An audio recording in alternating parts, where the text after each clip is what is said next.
You know what's wild? Some of the most brilliant people I've had the opportunity to work with still show up on camera sounding off.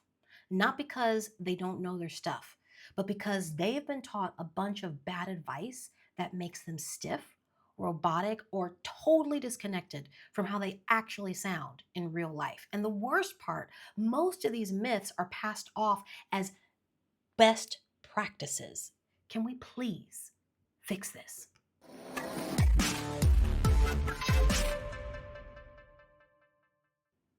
Hey there, I'm Ella Glasgow, and I help small business owners and corporate leaders show up like pros in virtual meetings, trainings, and events without all the gimmicks. So, if your last Zoom recording made you cringe, this video is going to be for you because we're going to bust some myths today. You know what kills on camera confidence faster than anything? A script that sounds like it was written by a robot lawyer. So, the myth is reading from a script makes you sound polished, when the truth is, it makes you sound like you're reading. So, the moment that you shift into that monotone voice, your presence, it vanishes away. And your audience can tell that you are not connected to the words that you are speaking out of your mouth. And guess what? If you're not connected, they're not going to be either. So we're going to flip it. Instead of scripting every word, we're going to create a structure. You know your beats. Then you're going to rehearse it until it feels like second nature, or as I like to say, first nature. So you can actually speak to the people, not just at the people. And the thing is, once you've over scripted your message, the next myth turns you into a human teleprompter. And the myth is say it exactly the way you practiced it, or it is wrong. When the truth is, that kind of pressure doesn't make you sound confident, it makes you freeze. And besides, you're not in a Broadway play. There is no one in the cheap seats out there calling to correct your lines. So the thing is, when you're working this way, one small mess up and your brain is going to short circuit because you weren't speaking, you were reciting. The more you cling to perfection, the less natural you are going to sound. So we're going to flip it. I want you to treat your script like a map, not a GPS. You know where you're going, but the exact turns, you know, you can make those up in the moment. And this next one you've probably heard is in every How to Look Confident on Zoom article you've ever read. And it's exactly why you keep forgetting your lines. The myth is you have to be super serious to be taken seriously. When the truth is, being professional doesn't mean being flat. If you strip all of the life out of your voice and your face, you do not look more credible. You just look like you're disconnected. So let's flip it. Your audience connects to tone and rhythm and emotion. Real professionalism, it's clarity and connection. And this next one, this is a myth that I really cannot stand because it is the fastest way to erase everything that makes you magnetic in person. And the myth is you're too much on camera, so you need to tone it down. When the truth is you're not too much. The camera just eats energy. If you feel big in real life, you are going to come across just right on camera.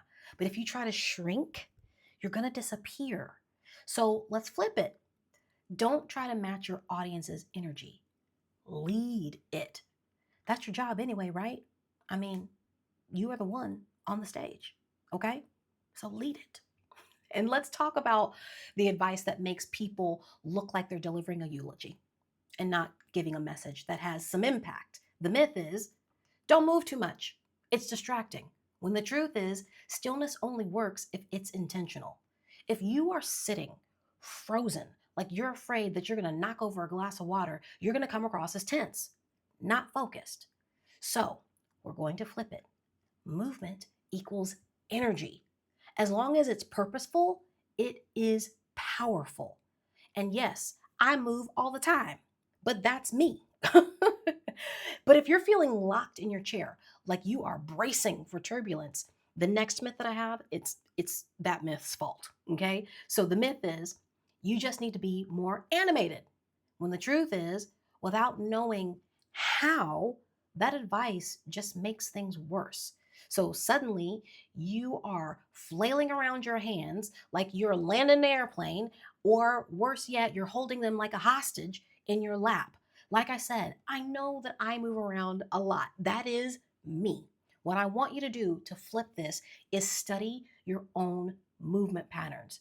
Know what works for you.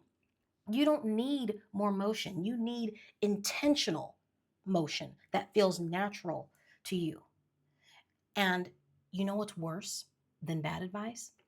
100 pieces of conflicting advice. I had this client once. She is a brilliant leader, and she was trying to improve her presence going through Toastmasters, which is great intention. It was just a terrible outcome. One week, she was told that she had too much energy. Then the next week, you need to be more dynamic. She was lost by the time she came to me because nobody was explaining what any of that meant. And this happens all the time, especially in virtual settings. Someone tells you move every 30 seconds or add a poll at the 1 minute mark. No reason, just vibes. So here's the myth: more feedback equals more delivery. When the truth is, generic advice without context is going to wreck your confidence and your presentation. So here's the flip that I want you to take: don't collect advice, you need to curate it. If it's not specific to your strengths, it does not belong in your performance toolkit. And especially if you're hosting a virtual session, you need to understand why behind your movement and your timing.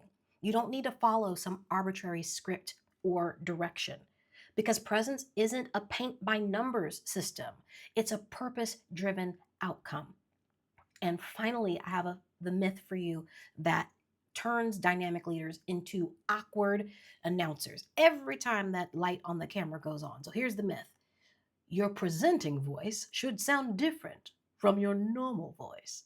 When the truth is, if it doesn't sound like you, your audience won't believe you. Here's the thing: I got a lot of voices. I've probably used over 50 in this video alone. I get it. But the most powerful speakers sound the same whether they're ordering lunch or giving a keynote. Yes, I speak this way all the time, unless I'm tired. And then I sound tired. That's it. So here's the flip, okay? Don't shift your voice. You need to shift your presence. Yeah? So those are my 7 bonus 8 myths. How many of these myths have you been falling for? I want you to go ahead and drop a number in the comments. We're not going to judge you. I'm going to wait. Go ahead, drop it in. Do it. Drop it in the comments. Let me know. Which one is it? No, number 1? Number 5? What is it? Go ahead. Okay. All right, you got it? Okay. So now that you have stopped trying to sound confident, what if you could structure your content in a way that actually keeps people locked in? In the next video, I am going to give you my method for building video content that feels like a conversation, not a lecture, and helps your audience to actually remember what you said. So go ahead and click right here to watch it now. And if it's not there yet, you know what to do. Just, make sure you're subscribed. Click that notification bell so you don't miss it when it drops.